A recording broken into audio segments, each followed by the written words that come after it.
welcome, dear listener, back to the Magic Morning Wood and the continuing adventures in the cuckolding of Ron Scott, who isn't here for personal reasons, but fear not, he shall return in the future. So, God is today I'll be playing the part of Clive's wife. Yes. My name is Nick Sheehan, and I've been on the show a couple of times before, so you may or may not recognize my voice. Right. Yes. God is not my co-pilot. Nick is my co-pilot for this particular endeavor. And as guest, you get to be guest curator as well.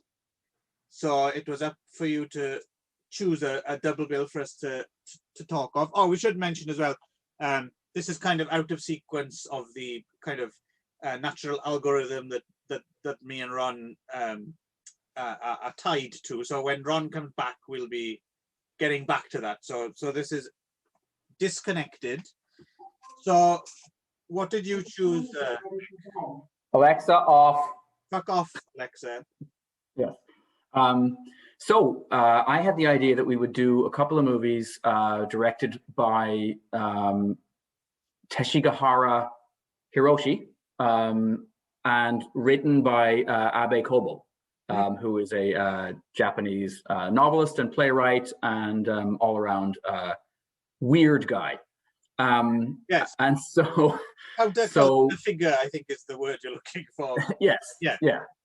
And so... So I had suggested we do a movie called Face of Another, which I saw many, many years ago at a film festival and was really taken with. And then I also suggested we do a movie I hadn't seen before called Man Without a Map, which is by the same director and the same writer. But Clive was having none of that. So he can explain why. Well, no, it's just, so if we're talking Teshigahara Hiroshi and Abe Kobo collaborate. Obviously, in case you hadn't figured it out, these are both Japanese films. The lightning-witted amongst you would have noted that already. But, you know, we have to... no child left behind. So thanks. Yeah, this is universal design for learning. That's what that's called, Clive. So perfect. We're everyone should be up to speed now. Exactly. So so prior to basically there's 4 collaborations between them, right? There's a film called Pitfall, which is unique. It's not based on the Atari game, I believe. No, and neither is that would I'd love to see a Hiroshi Teshigahara movie based on that game. And it's not based on an previously existing Abe novel. And then there's Woman in the Dunes and Face of Another, which we'll be covering, which are based on novels. And then there was one more they did in the 70s, right? The Man Without a Map, which was based on an Abe novel again. All great as well, by the way, Abe novels. You should read Kobo Abe novels if you have a chance. They're fantastic. Particularly the Boxman. Yep, Boxman is near the top of my list. And actually, I quite like Secret Rendezvous, which is another weird, discomforting, disturbing little book. And what's the other one I've read? Ice Age 4, is it called? Yeah. Or Inter Ice Age 4, I think. Ah, right. Yeah. No, everything I've read by him has been well worth reading, including the books that both Woman in the Dunes. Oh, yeah, hang on, I've got that wrong. Face of Another is based on a book. It's a book. Yes. Although it's quite different. It's quite fully reimagined for the screen. Right. It's been such a while since I read that I'd forgotten. And Woman in the Dunes is a great book as well. Wow, that was all really clearly presented information in an easy to follow way, wasn't it? Anyway, so yeah, so your initial choice was Man Without a Map. And the reason I kind of nixed that was not so much that I dislike it, even though you haven't seen it yet, have you? Or you have watched it now? I've seen the first 3/4 of it. Okay. I would argue it's not, both the book and the film actually aren't quite up to the standards of these two. Face of Another and Woman in the Dunes. But it's certainly interesting. But it's just, I had seen it fairly recently. And I also noticed that there was a bit of a gap that I'd never, for whatever reason, even though I'd seen Woman in the Dunes before, I'd never actually written a review of it. So I'm currently scrabbling to finish up the second volume of my Spinegrinder books. So I thought, oh, this is a good opportunity to do that and to get to it, because it is a pretty important, interesting film, I think. Mm-hmm. Yeah, I would agree. I would agree. Having watched the first 3/4 of, and you know, the main reason I think, well, one was that I hadn't seen Man Without a Map, and two is that it stars and was produced by one of my favorite human beings who ever lived, Katsu Shintaro, better known to most people as the original Zatoichi, long before Beat Takeshi or that guy from SMAP ever got anywhere near the role, and also as Hanzo the Razor and a bunch of other great movies. So I was interested to see what they would do together, I guess. Teshigahara and Katsu, because Katsu was already in this process of attempting to push his own movies, even the latter, like the Zatoichi movie that he directed. If you've seen Zatoichi in Desperation, not the much later one that he directed, but it was one of the final ones of the original one. Zatoichi in Desperation is very strange, and very good. And so I think he was kind of already maybe starting to want to push the envelope a little bit more. But I would say, having now seen Woman of the Dunes, it's an incredible piece of filmmaking. So so I think overall you're right. It is the better film, and it's more worthy, I think, of our time to talk about today. Well, it's also, I feel these two are so closely binded as well, because not only is it Teshigahara and Abe, but it's also the same cinematographer, Hiroshi Tegawa, and crucially as well, the same composer. Takamitsu Toru. Whose stuff is just phenomenally good. Also worth tracking down his, soundtrack. There's compilations of his work, and just worth mentioning as well, before I forget, because we'll get into a lot. There's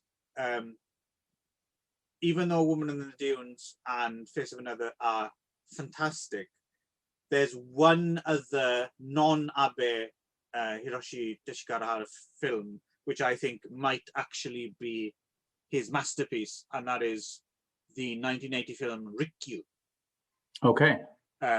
About Senno Rikyu, the guy who basically invented the modern tea ceremony. Okay. He was a confidant for, I forget his name now, but one of the, I think Toyotomi Hideyoshi, I think. Okay. Have you ever seen Rikyu? No, I don't think so. No. Just brilliant. It's one of those films that you can't explain to anyone what it's about, because it sounds like the most boring film in the world, and it moves at it is like a glitch-paced movie, but it's so absorbing and hypnotic. But if someone asks you, "Oh, what's that film about?" then it's about a bloke who makes tea and talks a lot. It's like yes. Really the film. I'm not lying. It's true. No. But I mean, when we get right down to it, I think if you were to boil down Woman of the Dunes, it's a man climbs into a hole and can't get out again. That's true. Yes. Yeah. But Rikyu is a phenomenal film. So if either of these films tickles your fancy after we talk about them, I would highly recommend you checking out, any listeners to check out Rikyu, as long as you kind of know what you're getting into, put your phone away and all that crap, and relax, go with it, Yeah, and I had forgotten this too, until I looked at his filmography, that he also, one of the last things he did, really, in terms of, I guess, fiction film, because he did then start doing a lot of documentaries, I guess, later in his kind of... He started doing, just a little, just before you jump into that, then, little pocket-sized, he comes from a family, I think, of Ikebana. Yeah, they were master flower arrangers, basically. Yes, and which I suppose if you're slightly unfamiliar with Japanese culture, that sounds a little odd. Like if you're not familiar with ikebana and tea ceremony and all these traditional Japanese arts, that is a thing. That is a thing. And he comes from that world. And yes, fine arts, I guess, as well, he studied. And yes, before he started making feature films, he did make a bunch of quite good, interesting and very stylish documentaries about a number of subjects, including some on ikebana, I think. And yeah. But anyway, you were going to mention. And then I think then he sort of segued back into doing that. I think after he did these series of kind of fiction films based on Abe Kobo's books, he kind of then goes back to doing documentaries. I did a famous one on Gaudi, for example. But then apparently he took quite a long time off to just go make ceramics, like 10 years. He just went off to just make pots, and in a way maybe go back also to the ikebana again. But then, and I'm assuming this is because Katsu Shintaro had been the producer of, probably at a time when people weren't necessarily going to throw money at his movies. I think that Face of Another didn't do as well internationally as was hoped, and we'll get to that when we talk about the movie. But it was getting maybe more difficult for him to get the money together. So Katsu Shintaro kind of really funded the making of Man Without a Map. So then several years later, he directed the last 2 episodes of the Zatoichi TV series. Right. Which I just rewatched actually the beginning of the first one. I've seen it. I saw them a long time ago, but they are beautifully shot. I mean, obviously they're less experimental, maybe a little bit then, but still some of the same stuff is going on. Right. And but I don't know whether that was a thank you, because it looks like he almost came out of retirement in terms of making fiction films to do those episodes. Yeah. But then with what you're saying, then what you're saying is that maybe this tea ceremony movie actually would have been made just a couple of years after that then. So maybe it was him getting back in. Well, that was 89, so it was like 89. I'll say that is quite a long time later. Okay, yeah. And he died at some point, I think in the 90s, maybe. No, a remarkable, one of those kind of names that doesn't come up when people consider the kind of greats of world cinema, but a phenomenal track record, even if just for these 2 films. I seem to remember Pitfall not being anywhere near as good as these, but kind of being an interesting film. And Rikyu is phenomenal. Man Without a Map is interesting. The docs as well are certainly worth a look. I think maybe because it seems almost as if it was just one of his pastimes, a bit of a renaissance, yes. And maybe that's why he's not kind of canonical almost, but certainly deserves to be. Although, yeah, I mean, like he did, I believe he is the first Asian film director to be nominated for Best Director. For Face? Woman of the Dunes. Yeah, he was nominated, and it was also nominated. It was nominated for Best Foreign Language Picture, but he was just nominated for Best Director alongside all the other directors of that year, and he lost to the director of The Sound of Music, which is that's perfect. Yes, that's perfect Academy Awards. We have these 2 movies. We have Woman of the Dunes, which we're going to talk about shortly, and we have Sound of Music. Which of these is the better film? Yeah, I mean, yes. Clearly, The Sound of Music. There's no question. Yes. Yeah, let's not do these bloody foreign films. Let's talk Sound of Music for the rest of it. Yes. I don't know if I've ever actually seen The Sound of Music all the way through, ever. I suspect I probably have at least once. It might be a very fine film for what it is, but it's just it's not, yeah. It's got Nazis in it. That's that's good. That's exciting. Yeah. But yeah, it's the drama, doesn't it? Putting a Nazi in. And yeah, for sure. Anyway, so Woman of the Dunes then, or Suna no Onna, literally Sand Woman. Yes, yeah. It's an apt title. 1963, released in '64. Black and white, as we said, amazing cinematography by Hiroshi Sagawa. Yeah, it's transporting. I've never been so totally immersed. Actually, it's been a long time since I've been this immersed in a film where I felt itchy, where I felt sweaty, where it was like it's completely transmitted the feeling of place and time, and yeah, it's awesome. And well, we'll get to the location of that, so the location's kind of interesting. But I couldn't quite get a handle on at the IMDb, at least. I know they certainly filmed exteriors at the place where it's set, which is Tottori Prefecture, which is a. Have you been there? No, and it's one of my great regrets that I haven't been there. And to fans watching this film, right? Like, yeah, but also to fans of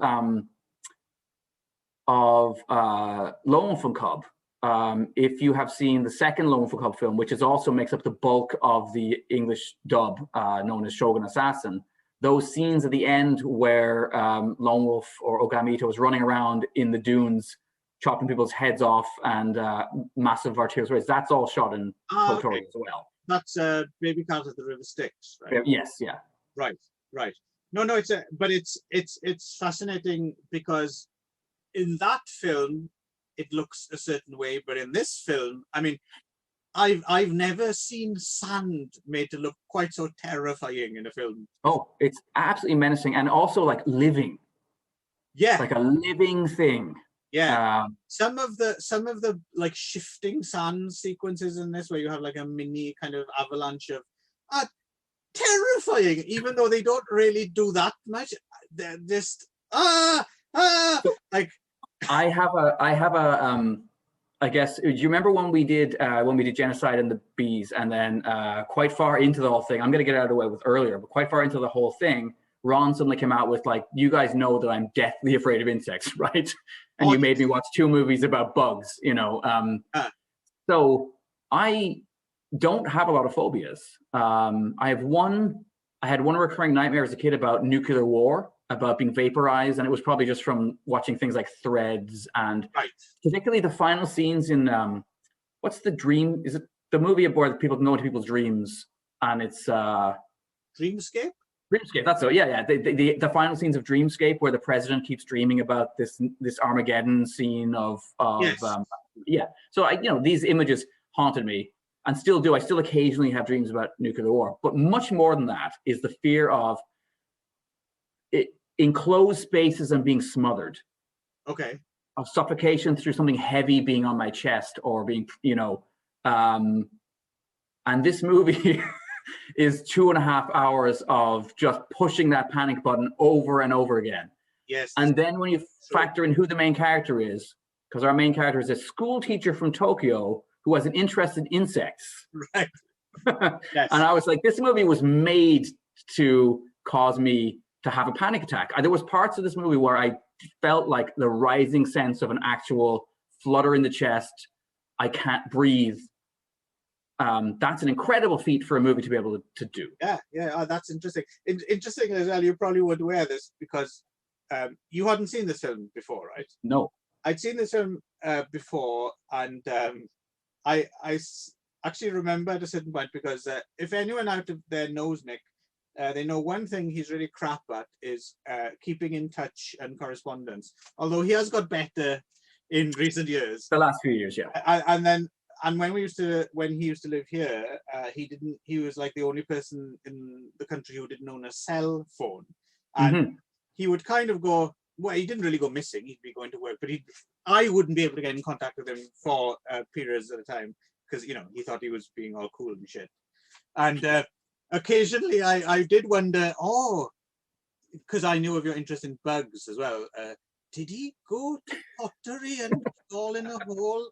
Like that was a concern occasionally after watching. That's awesome. So 7 years later, I was declared legally dead. So this film, as we said, based on. Have you read the book? Ages ago. Right. So I barely remembered it. I think if memory serves, because it's been a while for me as well, they are fairly close, I think. Yeah, so, and of course, Hiroshi did co-write the screenplay as well with someone called Eiko Yoshida. So, yeah, so as you said, there's an amateur entomologist and school teacher from Tokyo, played by Eiji Okada, and he is in the sands of Tottori and looking around for bugs. And as he's there, he's approached by a local who at first makes sure he's not like some kind of government inspector or something, right? Right, which makes much more sense later in the movie. At the time, I was a bit just nonplussed by why this guy was being so aggressive. But later on, you're like, oh yeah, now I see why. Right. They would have been very concerned. Plus, as well, it's a very kind of, I suppose this might have made more sense in Japan in 1963, but it's a very, it wouldn't take much to fool this guy. Like, are you a government inspector? No. Oh, right. Like. Yes, yeah. So anyway, and after establishing that he's not, and where, you know, the sun's going down, you know, the last bus is gone, so you need a place to stay. And it turns out there's a village in this godforsaken sand pit of a place. And yeah, he's led to basically there's a woman living by herself, played by in a hole. Yeah, played by Kyoko Kishida, who's fucking great. I mean, everyone's good in this film, but she's particularly.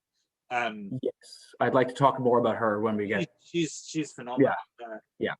And so she turns out she's a widow who's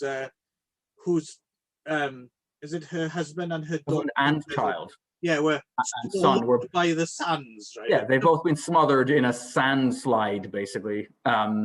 Yeah. So she lives in this little shack at the bottom of a pit, which you require a rope ladder to get down into. And he's given... I think maybe like so one side of it is kind of like a sandy cliff that you know is just sandy enough that it kind of would break apart if you tried to climb it. Right. But then at the back, or it's just like it's like this wall of sand, like this sheer. Yeah, it's very claustrophobic. It is, and I still don't know. Actually, I tried to look it up, but I couldn't figure out. I certainly don't think this place exists today. But I was wondering, is this place real, or has it just been entirely created out of Abe Kobo's mind as a kind of extended metaphor? I mean, yes, yeah. Kind of neither would surprise me. Not in Japan, no. No, because I have seen some places where people live here, and you're like, oh, you live there, like, like, despite the fact that generations of you have died. Anyway, so she lives at the bottom of this pit, and she brings a wonderful vagueness to all of this, especially at the beginning, but really throughout the entire movie. But there's this, and it's a very specific kind of, like, I would meet people like this in Japan, ladies especially, who had this vagueness, this like beautiful and big liquid eyes, but like, what are they, like, who, like, what are they, are they not very smart, or are they, or just, yeah, you just can't figure them out at all. And she immediately reads in that way to me. It's like, oh, I know this kind of Japanese lady, right? And there's this great. And again, I mean, the film is richer, I think. I mean, it works anyway. It's a great film. Internationally, it's a great film. But certainly it does work if you're slightly more familiar with Japanese traditions or the way people... So eventually it turns out that, you know, he's expected to live with her and help her, basically. Yeah, the rope bridge is retracted and it's not brought back down again. Yes. No, he's a prisoner, and he's basically her new man, right? They've bought her a man, and their job seems to be to just keep shoveling sand like all night long. Because otherwise they will smother, because otherwise the whole hole will just fill in with sand at a certain point, and the neighbor's hole will fill in with sand, and then the neighbor's hole will fill in with sand, and then the neighbor... which is interesting. We never see any of the neighbors' holes as the movie goes on, but we get the idea that there's somehow a whole village where each house is in one of these Well, you do adjacent holes. but they seem to be raised, right, rather than in the pit. But they mention two other people. Like they mention a student who's 2 holes over, who's also been somehow wandered into town and being basically grabbed and you know, to work. And then they also mention a postcard salesman who may have ended up in yet another one of these households with a woman where they shovel sand all day. But the point I wanted to raise is, so for instance, when it dawns on him that he's, you know, been imprisoned in a pit with a stranger for the rest of his life, I guess, without any, you know, no one kind of that's all she can do is she just goes, sumimasen. Yeah. Yeah, exactly. Yeah. Yes, which over and over again. I thought that's evasive kind of which to anybody who doesn't understand Japanese, that's more or less excuse me or a vague and I'm sorry, but not a real I'm sorry, just a kind of like sorry for the inconvenience. Sorry to cause exactly. Not sorry to cause you trouble. I profusely apologize for making you a prisoner. Sorry for your slight discomfort. Our bad. And that's great. That's a nice little touch, I think, is the fact that she just says this with a slight kind of nervous. And I noticed for the first long time she keeps calling him, like, what I understand is to mean customer in Japan. Like Okyak-san, right? Like as if for ages. She calls him that because initially he's kind of lured down there under the pretense that she kind of like runs an inn in this hole, like, or that she can put him up for the night so that he's but she keeps calling him that for quite a while until he eventually sort of becomes husband rather than customer. Yeah, that's another great that's a great touch as well. Yeah, you're quite right. So he's in this hole. He's obviously he's been tasked with this, and he obviously tries to escape. Just to kind of sum it up a little bit here before we get into the ins and outs. And it's mentioned how sand gets into everything, and you have to sleep naked so you don't get a sand rash. So, and of course it's deeply erotic as well, right? Because he's trapped in this pit with this kind of Kyoko Kushida has a sort of appeal as well, I guess, which is difficult to she's not like a beautiful woman, but she has a look. Oh yeah. And not just a look. I think her voice is a huge part of it. The moment he goes down into the hole and she starts to speak, I was like, my God, this woman has the most captivating, sensual, and again, vague, but deeply erotic voice. Yeah, and I was like, oh God. It's a very sultry kind of, everything in general is sultry, right? And weirdly, apparently she was the voice of the Moomins. Is that right? In both Japanese TV series of the Moomins, she is the voice of the Moomins. Apparently she went on to do quite a lot of voice acting later on, but So as so many things in Japan, they managed to sexualize even the Moomins. Yes.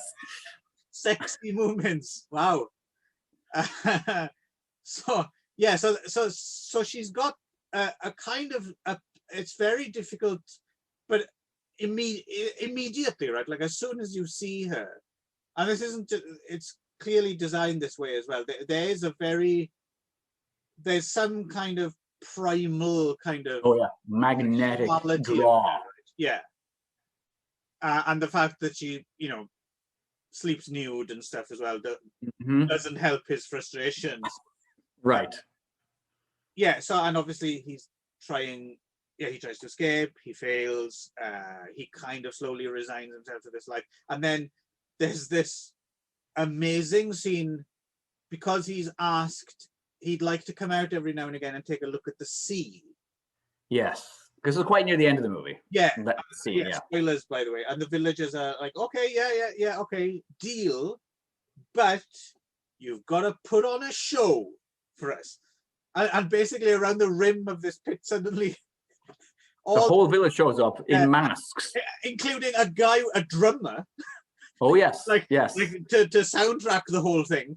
And basically wearing one of those kind of Oni sort of masks. And this actually brought to mind to me the end of Goyokin, which, if you've seen it before, has an ending which takes place on a beach where a guy in a kind of Tengu mask beats the crap out of a drum, and it's really intense, and it goes on and on and on, and then the movie just ends. Right.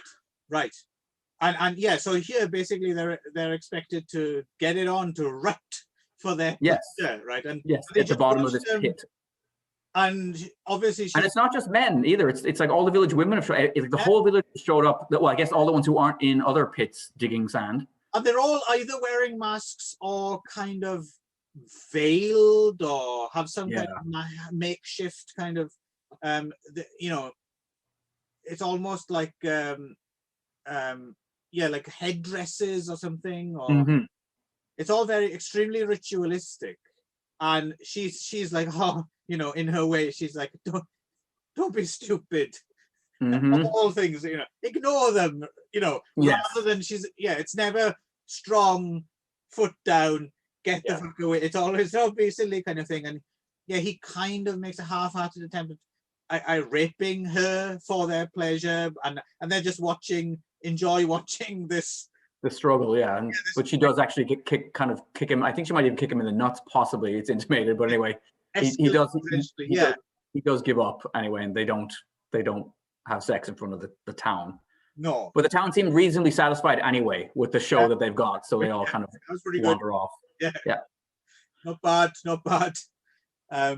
They didn't hold up like cards like in ice skating. right.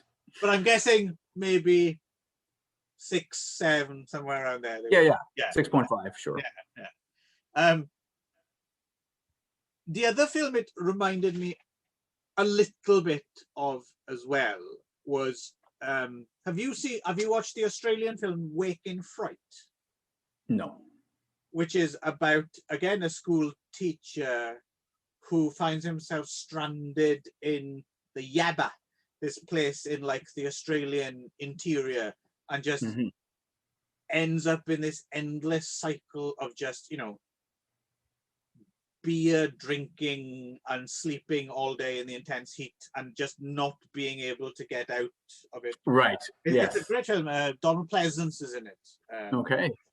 That does sound really good, I think you would really enjoy Wake in Fright. It's and it also has this terrifying sequence where he's taken on a kangaroo hunt in the middle of the night, and it's real footage of a kangaroo cull. Okay, wow. You also get to see kangaroos being shot for your pleasure. It's a massively intense film. I highly recommend Wake in Fright. Sorry, when did you say it? When does the date from? When did you say it came out?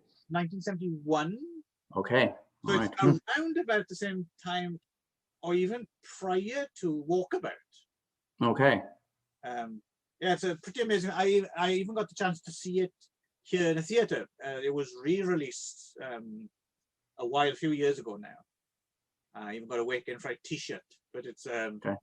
It's a okay. I'd be surprised if you didn't find that of great interest. But I mean, I think we can talk about this a bit later. But this movie does actually, I think, it predates a lot of those kind of urban urban meets rural horror movies of later on, like whether the Texas Chainsaw Massacre or The Hills Have Eyes or all that, because there is that thread in this of straight ahead horror movie, but then there's also all of this other stuff, this arty stuff, this psychological drama stuff, this that makes it more than that. Right. But definitely there is a strong thread of this fear of being out of your element, being in a situation where the locals have their own ways and you don't understand them and you don't read the signs right and you get in deep shit. And feeding into that as well, in terms of how these people are almost like, Tokyo is this place way over there, they do their thing, it's got nothing to do with us. It turns out as well, when he's slowly starting to resign himself to his lot and he's finding out about, there's it's intimated, actually more than, it's strongly intimated then, that they're selling the sand as well, right? Yeah. To construction companies. To be made into concrete, yes. Yeah, and he says, oh, no, you can't sell this sand. It's too salty and it's not good for construction. The buildings or the constructions or the bridges or whatever will fall down. And she says, well, that's their problem. And yeah, and you know, we sell it, you know, under the counter. at half price. Yeah, and that's like an element that I'd forgotten as an extra. I mean, this film doesn't need that, but it's just an extra layer of, oh, that's kind of interesting. That's And what's most interesting is his runs, because he immediately starts out with the kind of like the outrage. They're like, well, you can't. Yeah, and then she says, it's got nothing to do with us. You're in this hole digging this sand, and he's like, oh yeah, that's true. He shuts down when he realizes, yeah, the outside world, all the bridges can fall down. It makes no difference to me at the bottom of the sand hole. Right, and yeah, so towards the end of the film as well, it turns out that she ends up she's pregnant. She has an ectopic pregnancy, right? So the egg has traveled down and embedded in the fallopian tube, to those of you who don't understand what that means. And then she's in a lot of pain. Someone looked up ectopic on Wikipedia, I can see. I have had to teach, my friend, I have had to teach sex ed to grade 6 students within this last year, and so it is part of the lessons. All right. Is that the correct word then, ectopic? Because I'd not heard. Ectopic, yeah, they actually use it in the movie. Yes, I read it and then I was thinking, oh, is you know, because sometimes these things they change as well, right? Like that might not be the word used today, or you know. Right. No. That is the word. Yeah. Okay. And yes, and obviously they have to take her out of the hole, and they leave the ladder behind, and oh, he can kind of. But at that point, he's, you know, we've gone full on existential at this point, right? And he's just seems to have no real interest in escaping, or rather, and you know, you can read this in a million different ways. That's what's so interesting about it, right?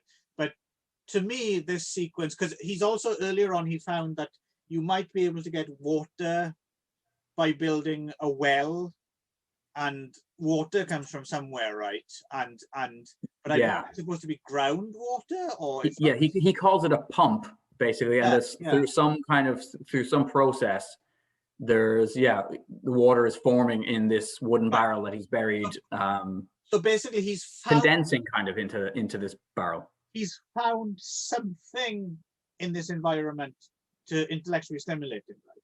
Yeah. He's just found the one thing. Oh, this is actually something that isn't just shoveling sand and, you know, fucking and, you know. So again, this is the way I read it, at least. So he has this chance to escape, but he's almost like resigned to, well, I can kind of escape anytime, and I've got this thing to study now. So why don't I just, you know, he can't wait to share it with his neighbors as well, right? And I thought that's brilliant in a very non-polemical way. I feel the way I kind of, or one of the ways I read that was almost like how sometimes we are scared of our own ambitions and possibility of failure. So you've got like everyone has like these dreams, things they want to do, and you know, but how much of that is, you know, we put it off, and sometimes I think we put it off because we're afraid we might fail at it, right? So I think it's kind of, I read it that way. He's like, well, yeah, I could go back to the city, but you know, I've got this to just occupy, you know, of all the things he could do, like digging this hole, you know, in a hole is, you know, not, but it's something he can control. It's something he can devote himself to, and there's nothing, it's almost, there's nothing scary, but there's no chance of failure. He's found a niche in a niche, right? And that's not necessary. Again, the brilliance of this film, again, depends on how you read it, but the brilliance for me is, on the one hand, that's terrifying, but on the other hand, it's also like, well, why not? Like, why not be content with that? It's not necessarily the horror film that it has been. Oh yeah, no, I think that ending is really ambiguous, and I think really, really interesting, and I agree completely with your reading of it, and that's definitely, that was a big part of my reading of, I think too, that idea that yeah, he's kind of almost like followed himself down like a rabbit hole, and then it's like, oh yeah, this is interesting. Like, what's going on here? And it's funny because it at the beginning of the movie, when he first comes in, before he even realizes he's trapped, he has this whole conversation with her where she talks about how the sand wicks moisture and the sand rots everything. And he's like, that's ridiculous. Yeah, sand is dry. He's quite stupid woman, isn't he? You know, yeah. Yeah. And then basically at this point of the film, you realize, well, there's obviously she's right, that she would obviously know more about sand, being a woman who lives in the bottom of a sand hole her entire life. But yeah, then so there's that piece, and then there's a part of me that was like, well, you know, when he first sees the ladder, I thought he wasn't even going to climb up the ladder. I thought, like, this is like when in Post Office, where by Charles Bukowski, where the gate of, or like the door of the bird cage is open, and the bird just sits in the bird cage, not knowing what to do, because it's been in captivity so long, you know. And so, you know, I was like, is he, you know, but he does actually climb out, but then, yeah, he obviously appears to then climb back in again. And the other part that I thought too was, has he come to some sort of realization that, like, this, because it's very much a kind of a parable, right? This whole movie, it's kind of like, it's boiled down to this thing where it is almost like it has this mythic kind of feeling of like Sisyphus, right? Of like Sisyphus rolling the stone up the hill every day and it rolling back down again, and him getting up the next morning and rolling it back up. And if he's realized, well, that's what life is. That's what life in Tokyo is. That's what it's just, you know, I'm just trapped in another environment. And here I've got a pretty hot wife. And like, how is this work any more or less, you know, Clearly Sisyphus is part of the makeup of this, right? The DNA, yeah. And the other thing as well is how you kind of can get something becomes habitual. So it really registers.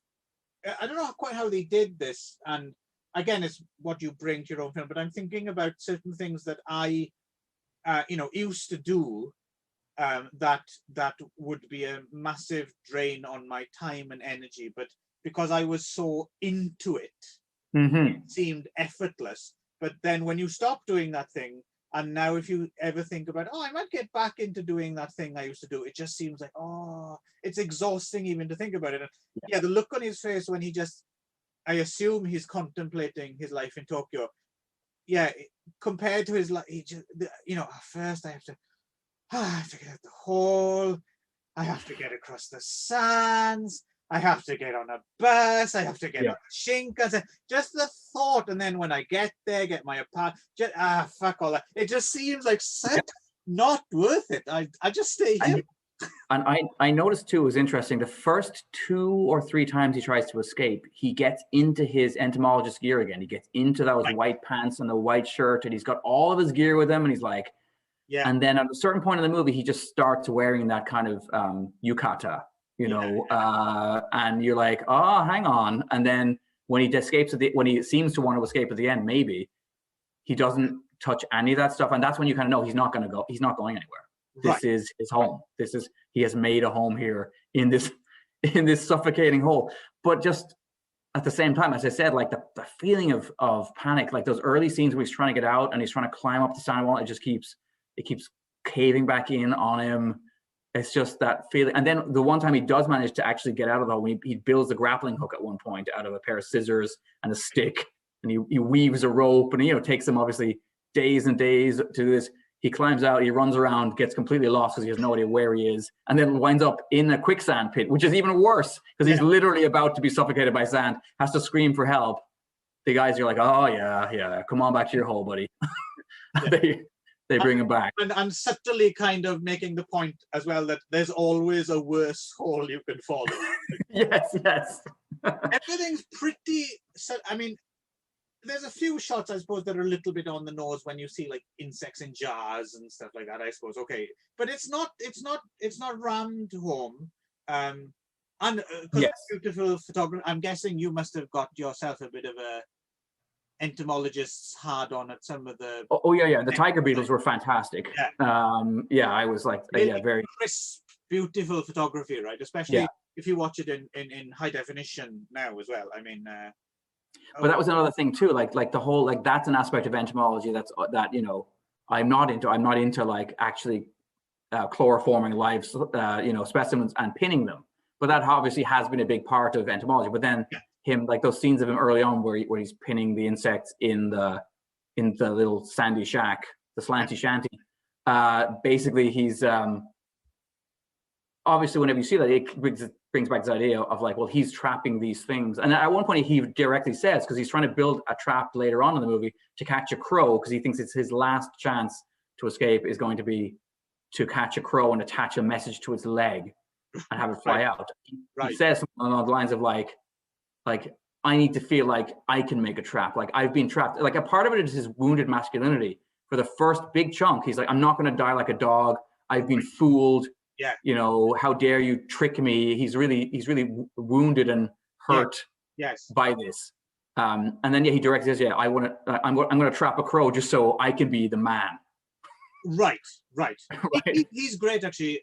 It's very easy because Kishida Kyoko kind of subtly dominates everything in a way. It's kind of easy to overlook him, but he's great. Eiji, you know what? Eiji is fantastic, and I mean, he's also a very well respected, I think, and he was in a lot of other stuff. And he's in that that French movie, Hiroshima Mon Amour, and he's in. It's funny enough, he's in one of the later Lone Wolf Cub movies, the one where Daigoro gets the crap beaten out of him for stealing a wallet, but he hasn't really stolen the wallet. I don't know if you remember that one. He's covering up for some woman who's. It's been a while, but okay. Anyway, he's in that one.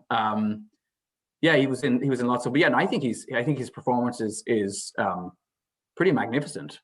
Yeah. They're both good examples as well of. I think there's a certain, and having kind of worked here as a, I'm not going to say actor, glorified extra for a while. I'm very aware, and I'm sure people, non-Japanese people who have tried acting here are aware as well. There's a certain tradition of Japanese screen acting, certainly, which is really difficult to nail because it's both very subtle but kind of almost operatic or over the top in a kind of silent movie style. Mm-hmm. To get the balance is hard, and it's very difficult to direct people who are not fluent in both Japanese language and culture, I think. And you need both, because I'm fairly fluent in the culture, but my language skills probably still need some work. So and it happens to famous actors as well. So I remember watching there was a film from a few years ago, a Japanese film called The Human Trust. Mm-hmm. And I think actually it's the last film Vincent Gallo's been in to date. Okay. Like 2013 or something. And I do wonder if the Japanese broke him or something, because I remember watching this film on a plane, or starting to watch the film on a plane because the subject matter interested me a little bit. And at the very beginning of the film, there's a scene in silhouette who you don't see who the actor is, and he's delivering like some kind of monologue on the phone, but you don't see the face, and the voice sounded really familiar to me. Mm-hmm. And it's such a terrible performance, and I remember thinking, oh, which one of my stupid friends who get away with acting here is this then? I assumed someone I knew, and I never got to the end of the film because it was a boring film. And then my wife ended up watching the film at a later date, and then she said, oh yeah, that's Vincent Gallo. And I was like, oh wow, that's whatever else you might think about him, very good screen actor Vincent Gallo. Terrible performance. And I can only think it might be because he was trying to deliver a performance in an environment that was just kind of alien. Sorry, a slight digression there, but just to put into context that these are both very specific, very good performances. No, I think it's really nuanced. It's really he totally puts across that rising sense of panic early in the movie, you know, about the situation, and then the slow yeah, yes, and then her whole vagueness and you know, and also, you know, you'd have to be really confident to let the camera that close to your face all the time, because there's these incredible macro close-ups of the actors, you know, where they're right in his face, and hers as well. Right. The other thing, and this is my final note. You can carry on.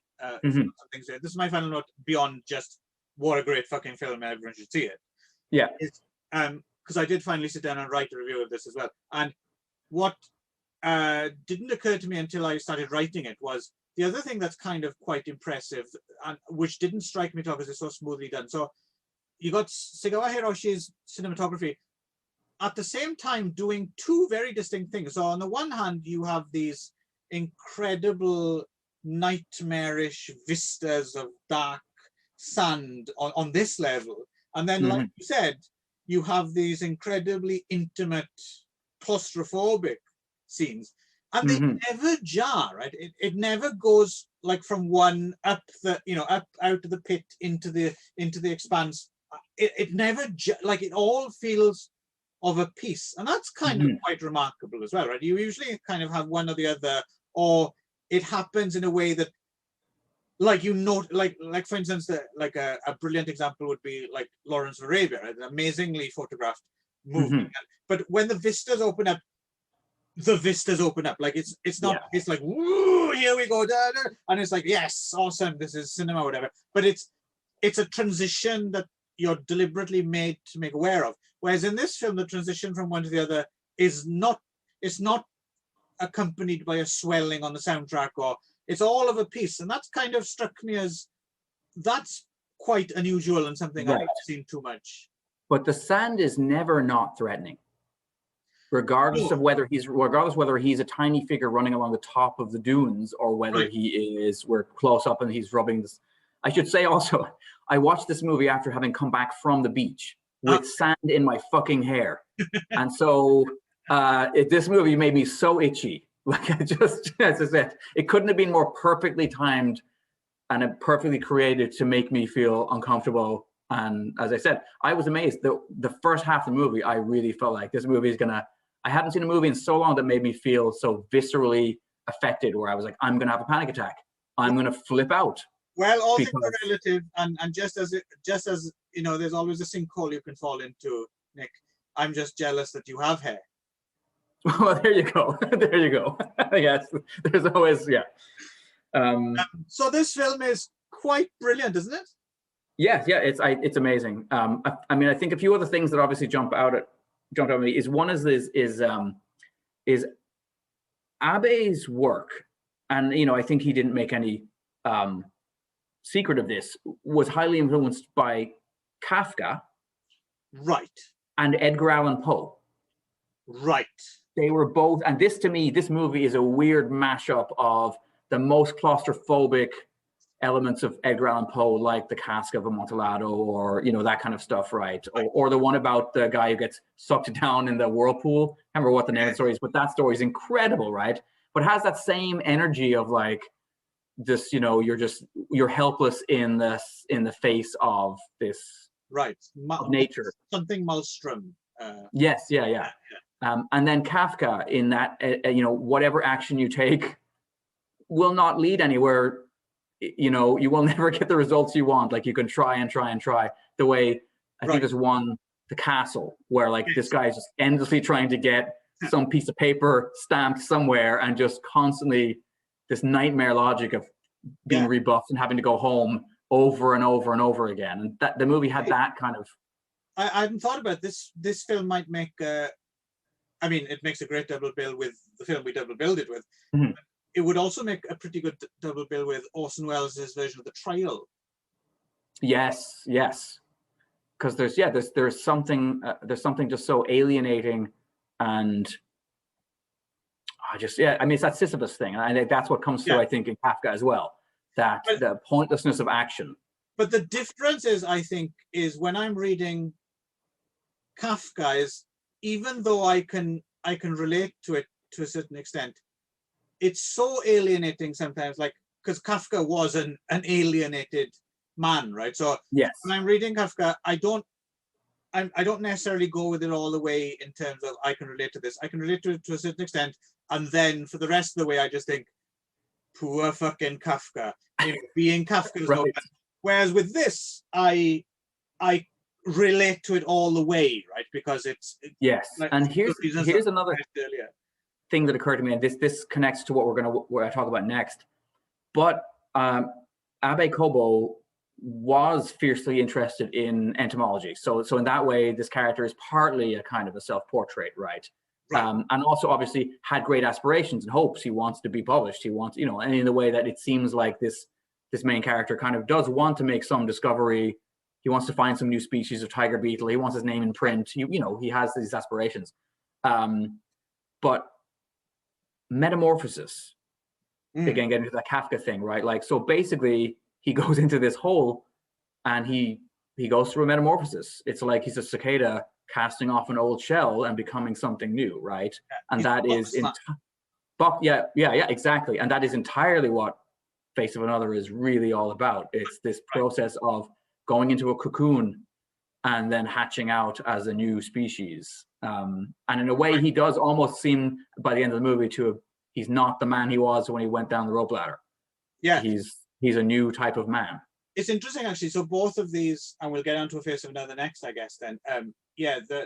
We mentioned The Boxman, which is the other amazing Abe Kobo book, which has been turned into a few short films, I think, but has never been turned into a feature, which I can kind of see why. It's pretty difficult to turn into a film. I thought I think you need both of these people to still be alive, because in fact, Face of Another required major rethinking to make it into a movie, but that was done by the author, who was able to do that work. And there is a lot of Boxman in it as well, if you start thinking about, you know, the inner versus the outer shell and how it affects and but it is worth mentioning that if our speaking about this film does get you interested in Abe Kobo, certainly don't overlook Boxman because it doesn't have a cinematic adaptation. And no, it's the place maybe to start. I was wondering as well if the themes in it run through both these, in books and films, they at least have a kind of, they have a narrative structure around it, which kind of bridges, you know, the kind of pure surrealism and kind of inner monologue worlds with something a bit more conventional. Whereas Boxman is the purest distillation, right? There's almost nothing. Even though it's not experimental to the point where you can't read it, and I suppose in a way it has a structure, but it's not connected to any generic or narrative structure that you know that well. So it's just a pure distillation of Abe Kobo. Yeah. And I also think then about people like, I mean, because the other thing that Abe Kobo was heavily influenced by was science fiction. And he did write quite a bit of science fiction earlier in his career. And I think that comes through loud and clear in the next movie as well. But it did make me think of Philip K. Dick as well, dealing with some of the same kinds of sense of alienation and of change and metamorphosis and the interior world maybe being more real than the exterior world, or the constant fear maybe of not knowing the difference between where your mind ends and where the so-called real world begins. And some of that stuff kind of comes through again in, I think. The Abe Kobo, sorry, I just realized there is one other, isn't the Shuji Terayama movie Farewell to the Ark, is not based on a Abe Kobo book? I'm not sure. Ark Sakura, I think it's called. Okay. There's one I've not read. One for those losers in literary. Oh those those idiots. Not that I listen to them, but no, God no, I don't have the time for that. But it's the kind of shit they talk about. Just writing that down. So yeah, no. I was going to say about his science fiction. Though his science fiction strikes me as a little bit different. His science fiction, I don't know, is slightly, even though it does have the existentialism and the philosophical themes, it seems I don't know, a little bit more like when I read Inter Ice Age 5 and Secret Rendezvous. They've got a bit more of a slightly playful, bit of a Stanislav Lem kind of. Yeah. He was. I can't remember the other guy, but there's another Eastern European, the guy who created the word robot. Oh, in that play. Yes. Yeah. Right. I forget the name now as well. I can't remember his name, but our listeners can look this up, Google it, and yeah, he was a big fan. Abaco was a big fan of his writing as well. So that, yeah, and he probably would have been aware of Lem too. I would be surprised if he wasn't. Right. So should we move? But I should just say, can we just finish with the fact that at least twice on screen we see them having sex, and both times I'm just like, oh, sand. Right. I mean, the movie, like this, and I'll just say a couple of my favorite little like touches are like the way that they're like she has the umbrella set up in the living room for when the sand inevitably just comes through, the ceiling, and then he's like, oh, Hidoi, like when he first like realizes that like this has to be done. Right. And then the teapot inside a giant, what I guess was Ziploc bag of the early 1960s, like just everything is ruined all the time by this sand. Yeah. Yeah. And then it just extended to me to thinking like, oh God, sex. Have you ever sex in the sand? Sand under your foreskin? Have I ever had it? Yeah. So when I was young, so yeah, we're going here, I guess. So when I was young, this is the one that my face is in. It doesn't have to be confessional. I mean, you could just say, yes, I have, Clive. No. I mean, let's get into this. So when I was young, I spent a lot of time at the beach. Ireland has fantastic beaches with wonderful sand dunes. Actually, funnily enough, that I spent a lot of time running in and trying to climb back up. So some of that was very reminiscent of my childhood. And the story how you lost your virginity to an old woman who lived in a hole. We're getting there, yeah. So in fact, yes, in Ireland in the 1980s, for whatever reason, at British Bay, which is it's worth Googling. It's an incredible beach, golden, white sands as far as I can see, amazing rolling dunes. Up in the dunes, young Irish ladies at this time, in the early 80s, used to toplessly sunbathe. And from a very young age, I was interested in looking at things like topless young women sunbathing. Right. So at the age of 8 or 9 or 10. Disgusting. I don't approve, Nick. I mean, it's fine. I just went to confession, and that's, Catholics can do that. So yeah, I used to kind of wander around, and my dad even used to make jokes about, like, how many blue tits did you see, or that kind of stuff. Yes. Would he also kind of mysteriously go for a walk every night? He may well have. Right. He may well have. So anyway, so there was that going on, and so then within a year or two of that, I used to when I got a little bit older, but before really the mechanics were probably working properly, but I used to go and make women out of sand because I have an artistic bent, as you know. So I would make sand castles with boobs and parts, and I would make love to them, right. Which would then answer your question very clearly that yes, I certainly did get a certain amount of sand under my foreskin at the age of 11 or 12 or whenever I thought that was a good idea to have sex with the beach. Lucky you didn't get any tiger beetles. I don't know if we have them in Ireland, but we might. Yes, you're right. That would have been. You get sand mites. I'm sure you must have had sand mites crawling around in there. Yeah. I'd rather not think about this now, Clive. But you went there. I mean, I just wanted a yes. But you asked the question, and I didn't realize you were going to open up a memory pathway to a long suppressed memory of my childhood. Anyway, so yes, I have. So why do you ask, Clive? That's not nice, is it? No, it's not at all. Right. Yeah, that's all I've got on it. Okay, perfect.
How many years forward have we moved between the last movie and the next one?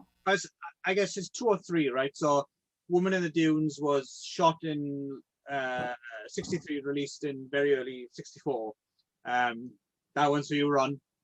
And so this one came out in 66 and I guess was shot 65, 66, right?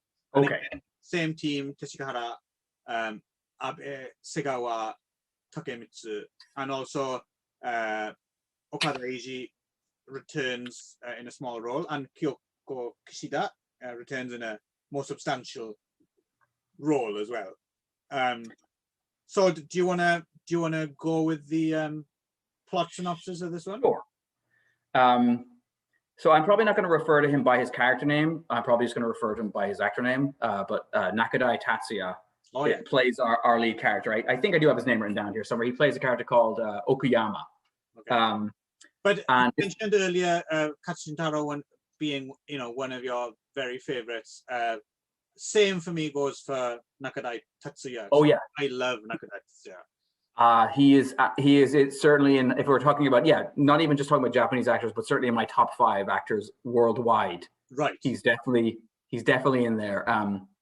His filmography is just full of incredible. So obviously many viewers, I suppose, who are knowledgeable in world cinema might know him from things like Sanjuro, some of the stuff he did with Kurosawa. But the film that you've already covered is it Kobayashi who directed Harakiri? Yeah.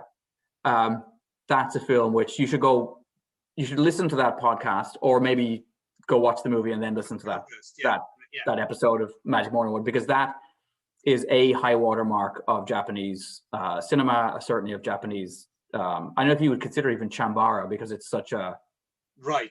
But technically, though, it does end with a spectacularly awesome sword fight. But it's just the boiling intensity of his performance, and the fact that he's playing a man in his 50s, but I think was in his late 20s or something when he played the role, and you would never guess. Phenomenal screen presence, and also just one of the great screen voices as well. Just like as soon as because I'd actually forgotten Nakadai Tatsuya was in this film. But then, and you don't see the face from the beginning because for reasons that you're about to explain. But as soon as I heard the voice, I was like, Nakadai Tatsuya. He has such a distinctive voice as well, and still knocking around as well, right? Still acting. And although he doesn't have much good to say about the state of Japanese cinema. Yeah, he was the only good thing about that crappy, the only lousy Zatoichi film made, the last one they did with the smart guy. Nakadai had a part in that, and he was by far the best thing about the film. as he was in the late Lone from Cub movie they made as well, with, I can't remember the skinny actor who cries a lot in it. A Handful of Sand, it was called. Was it a TV movie? I don't think so. I think it was made for cinema, but it was made in the 90s. I've never seen that, I don't think. And Yagyu Retsudo, the villain of the piece, is played by okay. Nakadai Tatsuya, and he's fantastic. He elevates the whole proceedings. Yeah. No, he's considerably. I've never seen him not entirely captivated, and in a very different way from we mentioned off screen before the other day. We were talking about Katsushitaro again. Like Katsushitaro is great in and there's certain iconic starring roles, but he was in so many films, and he turns up in so many like Yakuza films and stuff in these minor roles, but just blows everyone else off screen with these scenery chewing, scene stealing, like Timothy Carey almost like roles. Yep. But Nakadai Tatsuya is a very different beast. Like he just blows everyone else off screen just by kind of underplaying or just burrowing down into himself and just inhabiting the roles so completely, right? Yeah.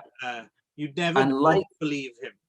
Like Kajimeko, he also had eyes that could almost set celluloid on fire. When he gives you the eyes, soulful, very soulful eyes. Yeah, they are incredible. I mean, he obviously was really, I think, most famous actually originally probably for those Human Condition movies, that trilogy he did quite early on in his career. But another movie, Goyokin, is another favorite of mine that he plays the lead in. He basically is, which was, I believe, did Billy Jack do a remake of that called The Master Gunfighter? He did, yeah. Yeah, that's weird. Anyway, Goyokin is fantastic. That's a Gosha Hideo movie. He was in a lot of Gosha Hideo's later movies, and he was also in. Although I would say Kajimeko has the slight edge. Nakadai Tatsuya doesn't look quite as good in Hot Pants. No, fair enough. Or in a big floppy hat. Yeah. But yeah, and then Kiru is another one. Tenshu, I think he's in. He's in Kiru as well, isn't he? Which is actually not one of my favorites, but I know has a big cult following, and I maybe need to see it again. Yeah, I do quite like it. Right. Yeah, he's in, He's in a bunch of shit that's really good. He's in a bunch of amazing movies, and that he's an actor well worth following. And in this movie, he plays our main character, who works for some sort of. I suppose he's some sort of like, I don't know if he's a scientist exactly, but he works in some sort of technical facility. Anyway, he's had an accident on the job, and which he admits himself was his own fault, and his face has basically been burned away. So he's had a hideously disfiguring accident, and he is now wearing bandages covering his face completely. He has a wife, played by Machiko Kyo, and she's. I mean, it's funny. When I was listening to the commentary track, Tony Rain seemed to be very like. So every time I watch this movie, I feel like he's really needling his wife. Like he's really giving her a hard time. Like, and I understand that, yes, he's frustrated. He feels like she's no longer attracted to him. She's frightened of him. He kind of almost violently attempts to throw himself into her crotch quite earlier in the movie, and she's, but her response is more like, is she repulsed by his face, or is she just like, holy crap? Yeah, give a girl a second. No, right? Yeah, anyone would. Yeah. And then he's upset. He's massively unsympathetic from the get-go. I mean, to a certain extent, I feel sorry. Obviously, he's lost his face and all that. But yeah, he's like so irritable and poking her for a fight like the whole time. Oh yeah. And not just her, but everyone he meets. Everyone he meets is like, I'm making you uncomfortable, aren't I? Yes. Sorry, I'm so hideous that you feel discomforted being around me. And no one ever says anything to him. No, because they can't, because he's had a hideous accident, his face has been burned off, so they all feel bad. Everyone goes out of their way to be nice to him, but he's like, what's that now? You can't bear to be in the same room as me? Yes. How dare you? Yeah, I mean, one of my favorite things actually, his boss, funnily enough, who is played by our entomologist from the movie we just watched. AG plays the boss, and he goes to see him twice in the movie. And the second time he just kind of says like, well, I can see you're looking very tired. I understand that being around me must cause you great stress. And he's like, no wonder my wife is looking rough. Yes, no, it's he is the, I don't know what the correct term is. It's not it's the opposite of a someone fishing for compliments. It's like yes. It's a man trolling for it's a weirdly masochistic, but it's a masochistic and also sadistic. He uses his own pain to inflict pain on others. It's this weird S&M thing that he has going with his wife, but that he has going with the secretary. Aggressive kind of and in a way it's a very masculine thing as well, isn't it, in that way where it doesn't necessarily work so well on other men, I think, but it works well on women, I think, because massive generalization coming up, but women tend to be a bit more they're a bit more ready, I think, to accept that someone is in kind of great pain and to kind of concede that and to not be overly critical. And he totally takes advantage of that, right? Like with his wife's kind of trying her best to avoid the subject, and then but if he does bring it up, she kind of, stepping on eggshells, but he never fails to jump on every possible thing. And even she, with her tolerance, is like getting to the end of, is kind of, look, you need to kind of reel yourself in a bit here, right? And other people have lost their faces. You're not the only one, and some people have even have worse things. At least you're still alive, and Yes, yeah. But he's so self-absorbed.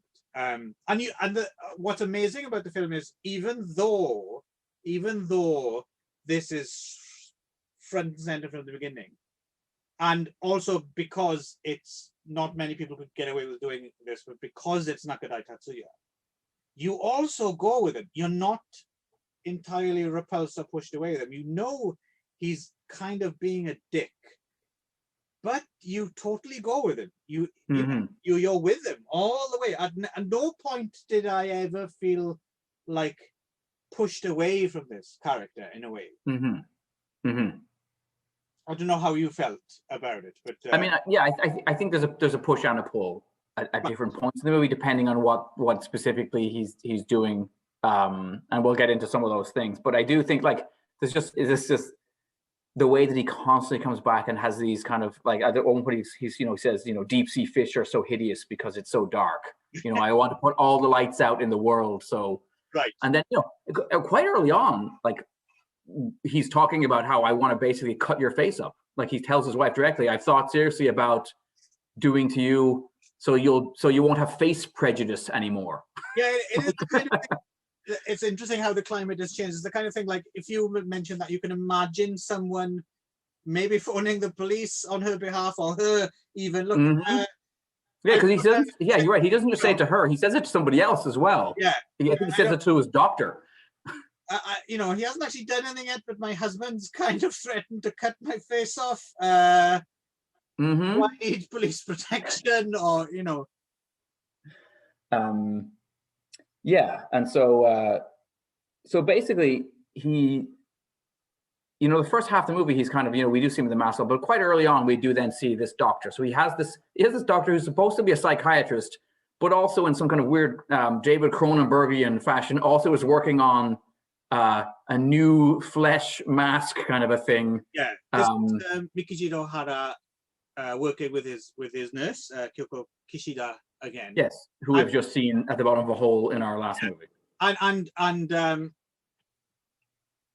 And this time, what I really like about this film as well is how they've kind of decided to represent a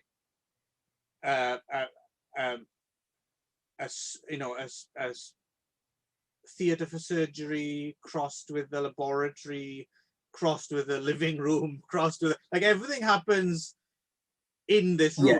Yes. And you've got a fridge with some fruit juice in it. I think Tony Raines points out that in no two shots is that set decoration ever the same. It can't exist. It can't exist as an actual place. It's kind presented of bleached out, white walled vacuum with things big that big plexiglass sheets with painted images of like the Michelangelo, kind of the doubled man, and then these weird kind of whatever they are. There's I think Langer lines, I think they're called, these strange markings on the kind of the face and it's fantastic bit of set design though. And later in the movie, they cut back to it, and there's this door open in the back, and there's this bizarre thrashing, like black Cthulhu looking kind of like just thing, like psychedelic. And I was like, what's happening? But I have to admit, the first time I watched this film, it took me a while. It took me a while to question it, because I'm so absorbed in the story and inside this guy's head, and right. Like after a while, I was, hang on, where are they? Because I feel like at first, I have to admit, it didn't jump out at me. Right. So it's really well done, and a triumph of set design, and in conjunction with the cinematography and everything as well. That space is definitely almost a character in and of itself, I think. Yeah. And and again, we have the same person doing the soundtrack again, so it's that jarring. Right. It's funny because I think in the previous movie there was more of this blend of kind of avant-garde, kind of John Cage, kind of noise music mashed up with traditional Japanese. I don't remember as much of the traditional Japanese music in.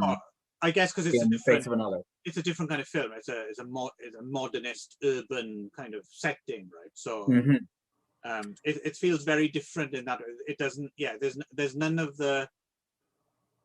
There's none of the sand in this film, right? Yes, so anyway, the doctor basically tells Nakadai that I can make you a new face, and he agrees that sounds like a good idea. But immediately, like, the doctor's a weird, creepy character, and I guess the doctor and the nurse don't really appear in the novel. So the novel is really all centered in the mind of Okayama, the main character. Like, it's been a while since I read it, I have to admit. Yeah. So I think in order to kind of create like a foil for him, a way for him to kind of have these conversations rather than just with himself, because in the book it's pretty much just him talking to himself for the entire thing. With the exception of then, interesting enough, I should have already mentioned this, they cut away to this other kind of parallel story within the movie, featuring this young girl who's being disfigured. Miki Irie. Yeah, who's quite cute. But half of her face is kind of scarred. And apparently in the book, that's all left to near the very, very end. And it's all put in he basically says, I went to see this movie and this is what happened. And he does say the same in the movie version, Face of Another. But for some reason I missed that, I think. I kind of forgot that this is supposed to be a movie he's seen. And I just assumed that this is another set of events that's happening concurrently with the main story. It's slightly, actually, we'll mention this and get this out the way now, though, because it is the one thing that kind of doesn't quite. I mean, it does fit in, but it doesn't quite fit gel perfectly with the immaculate kind of rest of the film. Her story, because as well, she seems to work at like a lunatic asylum. I know that's not the correct term. Yes, for soldiers who basically, we would now say soldiers suffering from post-traumatic stress disorder. Yeah, they're all ex-soldiers, and yes, including Kunya Tanaka. Oh yes, from all of those wonderful Yakuza movies later on in his career. I immediately was like, oh, I know that face. A man whose face hasn't changed in like 50 years or something. Yes, I saw a picture of him, like a relatively recent picture. I was like, wow, he does not. He's always looked like that. Yeah.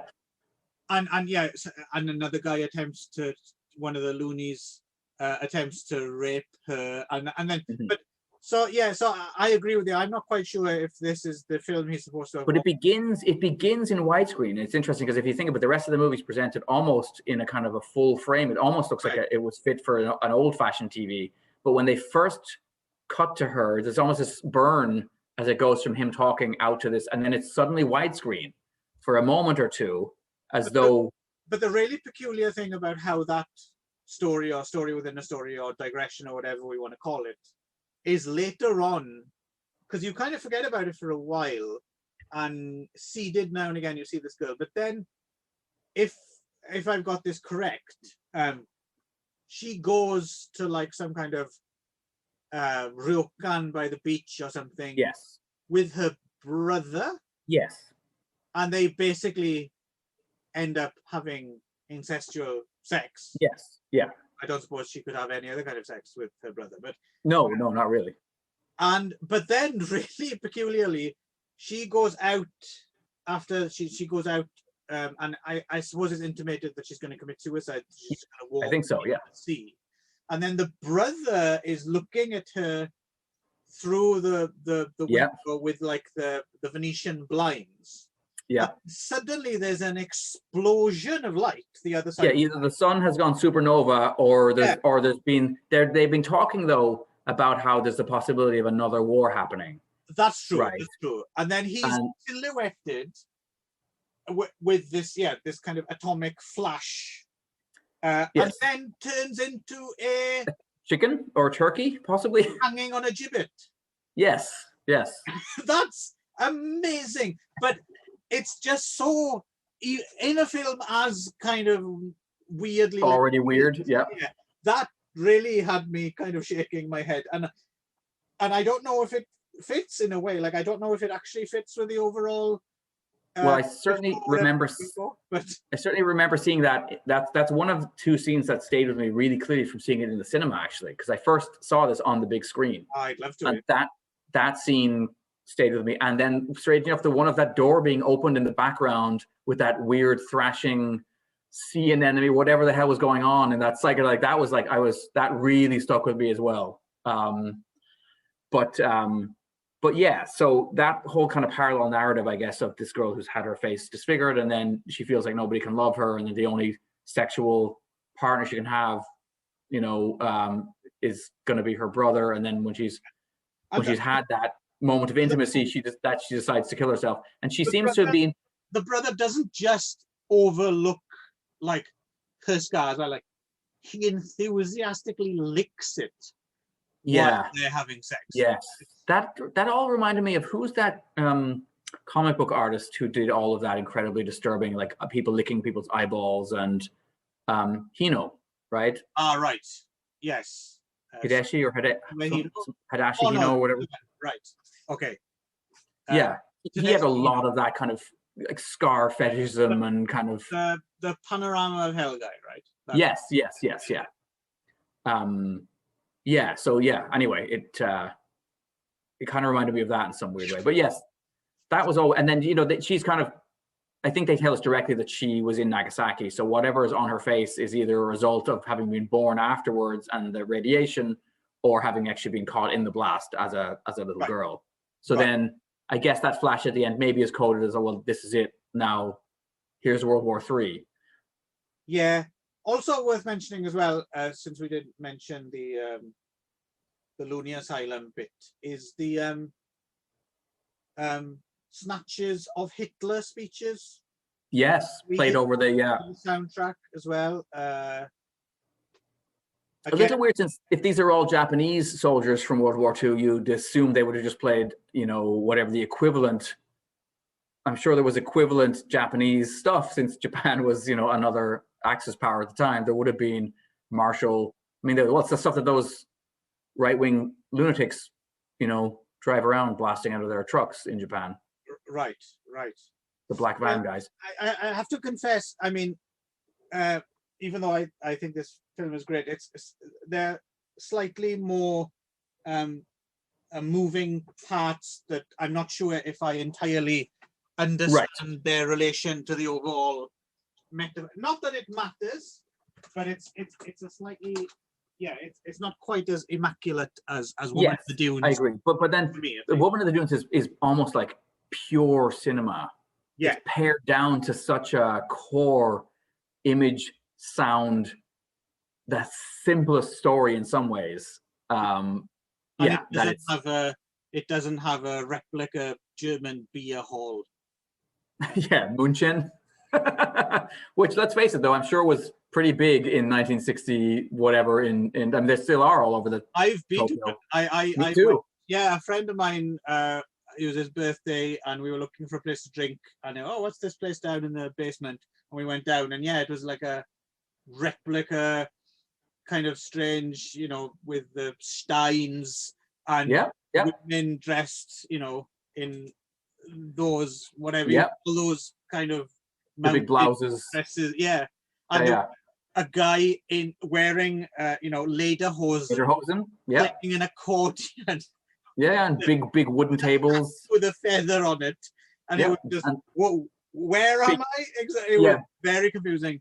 Big wooden beams overhead, that kind of thing. And here's a question. So in katakana, this always confuses me because I've seen it written as biru, horu, and also biya, horu. Two different ways. So what is it, Japan? Is it biru or biya? Yeah. Inquiring minds want to know. Age. Get it together, Japan. So all I'll say is, though, I guess one of the other tells that this is not that is actually not happening in the real world of the real world that the movie's taking place in, is that the movie doesn't end when that flash happens. No, right? No. So so it's suggested that it is either a parable within a parable, or it's just this movie that for some reason he keeps flashing back to. Right. So before we get too totally lost in it, so we should finish up. So yes, the doctor does make a mask of him. They kind of ask some random guy, "Can we borrow your face to make a mold of it?" Yep. In, I think, the KO department store, maybe in Shinjuku, because I was quite surprised to see those weird tube things. I didn't know how old those were. Those, I was outside the window. I was like, oh, I know those. Yes, and they buy his. He's initially a bit concerned. I think he thinks they're trying to pick him up, maybe. Like, who are these guys? Who's this bandaged guy and this other upper class doctor gentleman wanting to pay me, shaku-en, not shaku-en, ichiman-en? Yes, Ichiman, yeah. The most, and so he does get a face, and he gets the face of Nakadai Tatsuya. Luckily, yes, the actor who was playing him under the bandages all along. It's worth mentioning something that struck me the first time I watched this film, because I remember I read back my review and I made a point of mentioning it, and it struck me this time as well, is how actually I think probably quite simple, but brilliant the effects are in this. Anything to do with putting his face on, taking his face off, his face looking slightly like all that stuff really rings through. Like, oh yeah, what's wrong with, like, there's something you can't, it's whether it's done with makeup or lighting or some kind of appendages, or it is very, very well done. Like, you can imagine even someone with a huge budget for prosthetics and animatronics not getting it this right. And I think it helps maybe that it's in black and white as well, right? Yeah. So you're only working in these contrasts, but man, is it well done. Like, it's so realistic. Agreed. Feeling. Yeah. So I guess we can actually wrap up the plot pretty quickly in terms of, so that, the doctor and his nurse are sort of kind of egging him on in a way. There's this element of well, I mean, the obvious things are the Invisible Man, right, and Jekyll and Hyde, right? So there's this idea that with a new face, well, you can do anything, you can be anyone, and so the doctor seems to have this idea, kind of, he's obsessed with this idea, but also terrified of this idea of this almost being an evolution, in human, like a new man, right? That the possibility of changing your face and therefore being untethered from morality, being untethered from family, all connections, right? You can do whatever the hell you want if you have a new face that nobody knows. And immediately our main character kind of tinge to it, isn't it? Yes, yeah. And immediately our main character, because he's really enjoying giving his wife the needle, he's like, well, I'm going to try to seduce my wife, which is partially implanted actually by the nurse. This idea of like, well, you could have an affair with your own wife. And then the doctor kind of tells him like, oh, that's, do you really want to be in a love triangle with yourself and your wife? Like this could backfire, but he decides, no, this is a great idea. He's going to attempt to use the face. But first, he does a few things. He rents a room with the new face, but then realizes he's previously rented a room with the mask, and he starts losing track of who he is. And this idea that the mask does almost have a personality of its own. Well, that's interesting. Do you think he suddenly realized, because the way I read it, I thought he deliberately went out to test if his new face works by renting a place in the same building. Yes, there's an element of that. The intendant recognizes him or not. Right. But I thought there was a moment where he honestly questioned. He couldn't remember if he'd been here before or if he had. Like it started out as he deliberately did it, but then yes, you could be right. And as well as the element that there's the guy who runs the place has a daughter played by Teshigahara who's mentally handicapped. Yeah, basically. Kind of developmental difficulties. Yeah. Obsessed with yo-yos. Yeah, but she sees through it, right? Like she. Yes, and then the doctor makes an incredibly questionable relation between like, well, yeah, but she'd be like a dog though. Basically, like she's a lower order life force. Of course, of course she could see through it. Right. She probably I think he probably could have sensed. He could have framed it better, but yes, I think he was going for the kind of savant argument, right? Right. And also the sense of smell maybe is heightened or something like that. Right. But yeah, the doctor is an awesomely kind of amoral character throughout. Well, he's very he's a very much a character right out of David Cronenberg, but many years before David Cronenberg, existed. Yeah. Also, here's a question for you. So yeah, he does seduce his wife. Yes. Very easily. Yes, and I love the part where he realizes it's going to happen, and he's like, "Damn!" Like because he's upset because he doesn't. In a way, he wanted his wife to rebuff his advances and to prove that she loved him, not he's very the new version. He's very yeah. So and he freaks out, of course, when he does successfully seduce his wife, and then his wife says, well, that's the big reveal. Yeah, right. The big reveal is that. Yeah, I knew it was you all along. Here's a question for you, though, right? Do you believe her? Yes, I do, because I think it would be ridiculous for a wife not to recognize her husband's voice and body language and all the rest. It's not such a transformation that. Yeah, I think it is right. I think that she knows who he is right away, and I think she honestly thinks this is a kind of like what she thinks it's like that he's done this out of consideration, and that it's kind of like a role play, like they get to be new people and they get to have sex, but that like she seems quite honestly horrified when she realizes that it was some kind of revenge plot, right? See, I'm not entirely convinced. Okay. I slightly. And that's the beauty of the film, is that you can read it so many different ways. But I think there's a definite possibility that she was just so desperate for affection, and she met this, because Nakadai Tetsuya is a pretty good-looking guy with his soulful eyes as well, right? She's met this other guy who has enough things about him that reminds her of her husband, apart from the fact that he's not needling her every 5 fucking seconds. And looking like the Invisible Man. Yeah, and finds her attractive. And I think it might be at the back of her mind, but I reckon she might just be looking for an escape, is cheating, Okay. looking for an afternoon of, pleasure. But then as soon as he starts, like, all the little warning signs that could have been it suddenly go off, and she realizes, and I reckon there's a possibility that she might be saving her own face at that point, and Okay. and jumping ahead of it and going, yeah, I knew, yeah, I didn't even want that, kind of response. Right. I think there's a possibility that Yeah, could I mean, be, maybe. I read it at face value. I mean, we realize we're using face here a lot, and right, well, yeah, essentially. but But I yes. think that's interesting, because I think it's because you're always in danger with these kind of narratives as well of whatever the female version of the magic Negro is, right? Like the woman's always virtuous.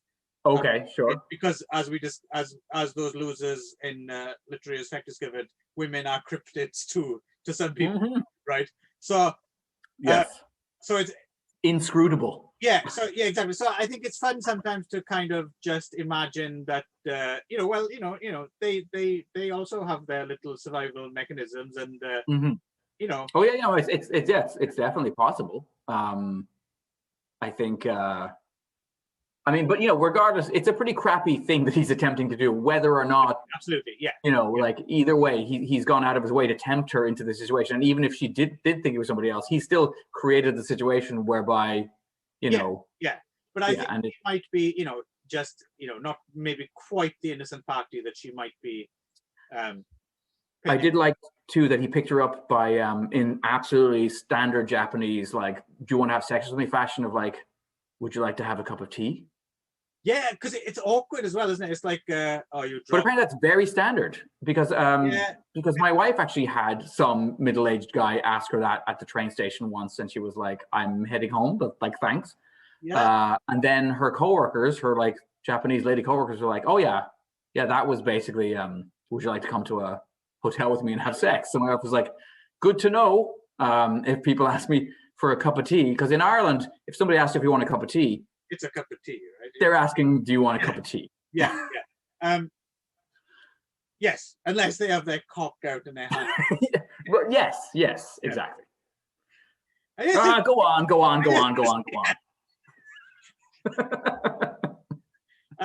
I'll break you down. Go on. Yeah, plus it's like, oh, you dropped your thing, which is half-hearted, and then he just kind of very creepily, awkwardly, like, follows her when there's no one else around. That scene is disturbing. Want a cup of coffee? To which her response is, oh, there's a coffee shop just over there, which is actually part of it, which does that part does make you think that, oh, okay, maybe she is in on the joke, because otherwise, but then again, I mean, there's something to be said for, I used to have a student who I taught English to, who now, in retrospect, I'd never thought about this before, had a very Nakarai Tetsuya look about him. Okay. Kind of gaunt, tall, big soulful eyes, a bit of a lost puppy vibe. And he was phenomenal with women. Like, even when I knew him, like in his 40s, and certainly when he was a younger man, I mean, this was one of that, one in 1,000 type of guy who I don't think he ever learned, chatting up or anything like that. He just, because he was so, he just had something about him. And I remember him telling me stories, and I believe them because I'd kind of seen them in action to a lesser degree as well. When he'd go to like a club, this is one of his stories, and they'd be dancing with a girl, and he'd just kind of lean over and say, after 5 minutes, let's go to the toilet, and they would go to the gents and fuck. Yes. And or he would, just tying it into Nakarai Tetsuya's seemingly creepy behavior, this guy would do things like if you or me or anyone else would do them, would get them in trouble with the police. He would follow, he would go to a nearby station. He would, not a busy, but like a little bit out of the city center, find attractive women walking home in dark streets from the station, and curb crawl alongside them in his car, like that, leering out the window. But rather than run away, because for whatever, some pheromones he was giving off, or the look or something, he would just go, "Do you want to go for a drive?" And they would go, "Yeah," and they would have sex. Wow. Stuff that just wouldn't work for most of the normal men. Yeah. Oh no. So these people do exist, and I can see how Nakadai might be one of those. Right. One of those guys, right? Possibly. So I guess we should finish up by saying that he doesn't take this very well. That basically his wife was like, it's intimated like, we're through. You're an asshole. That was not a nice thing to do. So it seems at first he's decided, well, I'm just going to kill her now, because he shows up to the place and kind of bangs on the door a little bit. And then instead he decides to go kill the doctor, which he does. Right. Only after molesting. Oh, sorry. He does molest a woman in the street. Yes, sorry, he does. And then there's that whole bizarre scene where he's like, I can't be arrested. And even he doesn't get away with that, right? Even him with his soulful Nakadai, because he doesn't even go to the problem of creepily walking behind her and asking her for a cup of tea. It's just grabbing her and pulling her skirt up around her waist. So even that is, that's a step too far, for sure. Yeah. So anyway, he then so in fact it's the doctor who busts him out of the police station, which is extremely ungrateful as well, right? Yes. I'm not a parody case. This is ridiculous that this has even happened to me. And then he kills the doctor. And kind of although there's a very strange scene actually when they're out walking and then everyone walking towards them has got these blank faces. Yeah, great scene. Yeah. Just a sea of blank faces. Hired quite a lot of extras for that scene. Mm-hmm. And made a lot of masks. Yes, yeah, and it's very effective. It's very unsettling. Yeah. And then he kind of kills the doctor and he sort of says like I am, like it's like long live the new flesh. He's like, I am the new man, and the end, right? That's kind of the end. Pretty much. Sorry, I just had to go and check my cat was chasing some kind of insect along the balcony. I didn't want her to launch herself into space when he Yes. The edge. So looking for a tiger beetle, and then she'll end up living in a hole with a mad woman. Your cat doesn't need that. No. Cat's life is hard enough as it is doing fuck all day. But I maybe just want to pick on a few moments or a few things that particularly jumped out. I mean, one for me, and you talked about this already, was kind of the incredibly effective makeup. And there's a great scene where he's trying to kind of do the big reveal, and he sort of gets cock blocked from being able to fully tear the mask off because she kind of goes like, stop, I know what you're doing. Yeah. So there's this awful scene of this mask kind of like a half deflated balloon hanging over his face. It's really, and then she kind of says like, I'm trying not to scream. I'd like to leave now. Right. And it's like, it's really creepy. Yeah, it is. It's that's one of the images I remembered from the first time I watched it, because it's been a while since I watched it, so I'd forgotten most of it. I just remembered it being great, and I remember that scene in particular. Just it's like... So obviously this is another great Teshigahara Abe adaptation, right? Oh yeah, I don't think there's any question. I mean, it's probably not, because I don't know if anything could be as pure as Woman of the Dunes. Right. But imagine making these two films in quick succession. Yeah, it's not a big step. It's not a big step down. It's a very minor step down. Oh, yeah. In quality. I wouldn't even say it's a step down necessarily. It's like a cross or something. Or okay, it's a lateral move. Yeah. It is a great film as well. It's hard to think of another. There's not that many 1-2 punches like this from the same people in quick succession, which is just this phenomenally good, right, and thought-provoking and fascinating. Although I would argue that actually our last double bill is kind of similar. I think that, and in many ways, actually, it's kind of similar. You could almost see Giulio Questi and Death Laid an Egg as fitting into the same kind of like, it has certain genre trappings, but it also has this kind of avant-garde, you know, French new wavy thing going on, and you know, in the same way that this is kind of part of this Japanese new wave, which does have this nod towards Godard and Antonioni and what's going on in Europe, right? Yeah, and you know, so Django Kill. I mean, I would agree. I think Django Kill is a less good film than maybe Face of Another, but but those are back to back as well. And again, same writer, same director in each case, and yes, I think yes, I think not the weak link exactly there, but yeah, Death Laid an Egg was certainly as absorbing as both these films are, but Django Kill was a bit more. My mind did wander a bit between the weirdo bits, right? Like but oh shoot, there was something I was going to say. It may come back. But oh yeah, no, I guess what I was thinking was, yeah, so in the Tony Raines commentary, he does mention, he said that he thinks that there's certain trappings that he says are very kind of you know, almost like universal, you know, monster era, like the kind of the Invisible Man or the kind of Jekyll and Hyde stuff. And he says like he feels like the Teshigahara was probably less, that's more, he says that's more probably Abe Kobo than it is Teshigahara, thinking that like Abe Kobo had this background of, you know, science fiction and an interest in that kind of stuff. But again, I do think that it is a kind of, it definitely plays with those ideas. And I know that we're both interested in both of those books, you know, and very early treatments of this idea of what it would be to be able to shed the super ego, you know, or and the ego and just be pure id, right? To be the manster, you know, so to say. So yeah, like, and that way there's an element of that, although the thing is, I feel like Nakadai's character is struggling because he doesn't know what he wants to be.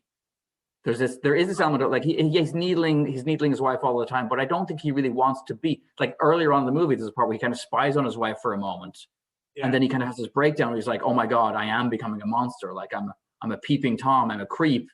And then later on, when he does attack the woman on the street, you wonder if there's but at that point, maybe he's like, no, I am like I can be a monster. He's more committed to it at that point, right? Like, I'm a new person. I suppose the combination here is maybe Abe Kobo's kind of the ideas guy, and then you pair him up with Teshigahara, who is very much the aesthete.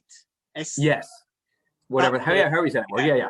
The images guy. Yeah, he's. I mean, everything about, you know, the ikebana, the ceramics, you know, everything about. Yeah, he's a visual artist. Yeah, I mean, I don't want to be unfair to the guy because I've never met him. He might be a jolly fellow you would go to the beer hall with, but I'm guessing Abe Kobo might be the guy you'd have more fun kind of chatting to. Yeah, as Teshigahara might be, you know, the guy with a stick up his ass. But can produce amazing works of art, right? I have nothing more to say other than you really need to see these two films because they're both fucking great. Yes, I would agree. And I guess maybe I just would like to say too that I think that the contribution of the soundtrack can't be overestimated either. I mean, there's very few. I mean, Morricone is the one who obviously jumps to mind right away, where I remember reading a review at one point where it was kind of like Morricone, his scores are like another character almost. Like they're so important to any of the films that he scored. And whether the film is good, bad, or indifferent, his score is always kind of there and always elevating. And I do feel like the scores of these movies are almost another. It's like a stool with three legs. You know, you've got the writing, you've got the images, and then you've got this incredible sound work. And proof of that is that I've become fascinated with Takamitsu Toru through the films that he scored, and I do have, you know, CDs. And to be honest, they don't really quite work in isolation. Like they're fine compositions and all that, but I don't find myself getting as absorbed in them without the accompanying visuals. I mean, Mhm. another music as well, which wasn't done for the screen, and that works in its own way, right? But certainly these soundtracks are, difficult to kind of appreciate by themselves, Mhm. and it's not like, for instance, my other absolute favorite Japanese composer is Ifukube Ikeda, right? Yes, yeah. Like his Yeah, you can just scores, listen to those. those Yeah. are just fucking amazing, and Mhm. some of those will even have in the past brought me to tears as well, just by themselves, Oh yeah. But these are very different anyway. It's a very different type of composition. But to me, it prefigures like boredoms and like that's what's interesting to me, is that it kind of it's almost like the beginnings of Japanese noise music yes, can be heard here. In fact, I'm wondering, I mean, I need to go back and read it again, but is there any stuff on Takemitsu Toru in Julian Cope's Jap Rock Sampler book? I don't know. That's a great question. I'm not sure. Because I know there's I forget his name now, but the guy who like scored Acton Boy and stuff like that, who I'm wondering if he's a contemporary, and I can't remember if Takemitsu Toru was mentioned or not, but certainly I would imagine he would have traveled in those avant-garde circles, and like you said, people who would have later would have influenced those generations who meshed, more kind of punk and rock and pop sensibilities with avant-garde. And also traditional Japanese, like the drumming. Like, I mean, when I think of boredoms and their later stuff, I think of just like endless drums. Right. But and I guess the other thing is that theatrical thing. Like there's an element like of almost of no plays in not maybe not so much in Face of Another, but I think in Woman of the Dunes. Yes. Like this, it's a slow simmering, almost glacial pace. And actually, it was interesting to me to discover that movie was one of the very favorite movies of Tarkovsky or whatever, however you say his name. The Russian glacially. I guess he was like, "Ooh, that's how you make a movie slow." Right. But yet, I found Woman of the Dunes easier to watch. I find it. I mean, I was never bored, ever. Right. This is true. You know what I mean? Like, so it is glacially paced in some ways, but never boring. As long as it is, though, it's not Tarkovsky long either, right? It's. No, that's true. That's part. I guess maybe that's part of it. And you've got that sexy Moomin voice to just bring you through. Kaksama. Sorry, sumimasen. Sorry, customer. Right. I didn't mean to trap you in a hole with me. So I think me and Ron both give all you listeners a big sumimasen for having dragged on so long. But if two... Did you just call me Ron? No, I would never do that.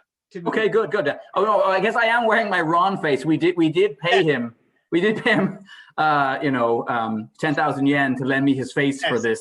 Yes, because so that makes sense. I can't get my podcast hard on otherwise, unless I'm looking. Yeah. I was a bit upset by the mole, but I guess for realism's sake, I don't just. If two films were worth jibber jabber, it was these two, and I think this has been a nutritional chat. Yes. I think there was high fiber, and in these movies, these are worth consuming.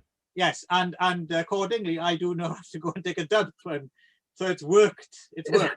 I feel like that's 2 recordings we finished with you going off to pinch a loaf. You bring it out to me. Oh, nice. Bears near running water. I just need to hear the sound of your Irish Canadian voice. To stir my bowels. Perfect. All right, so let's once again end it on this classy note. Yes. So thank you, Nick. Thank you very much. Filling in doesn't do it justice. It's so much more, and you're welcome back anytime. Okay. Well, sumimasen, kaksama. Sumimasen, Ron. Sumimasen. Okie doke then. See ya. Take care.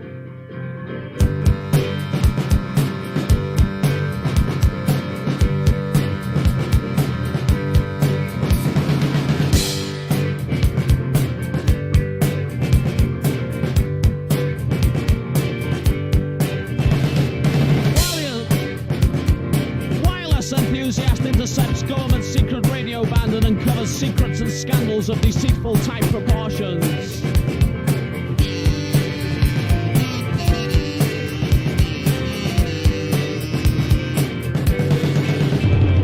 A guest goes next door to his neighbour, secretly excited, as aforementioned was a hunter who radio enthusiast wanted friendship and favour of.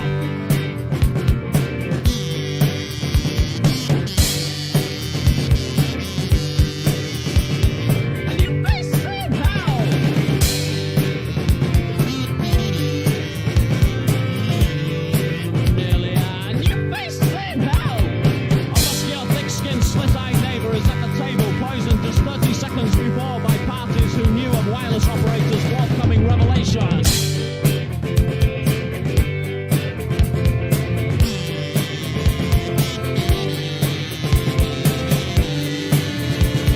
And you face it how? A prickly line of sweat covers enthusiast's forehead as the realization hits him that the same government, him and his now dead